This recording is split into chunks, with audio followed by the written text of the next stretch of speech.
How to fix WhatsApp call ringtone on Android phone. Hello guys, in today's video I'm gonna show you how to fix WhatsApp call ringtone on Android phone. First open settings and then scroll down until you find apps and then click apps again, and here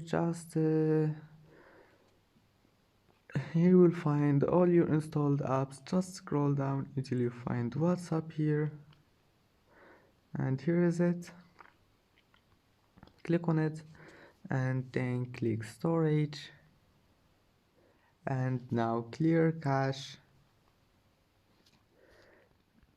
and then go to notifications and go to notifications here and allow it. If you find it like that, just enable it, and here you need to find call notifications and allow it also. If you find it like that, just click on it, and here we'll find notification sound. Now just select any ringtone you want, click music on device and select it from your device.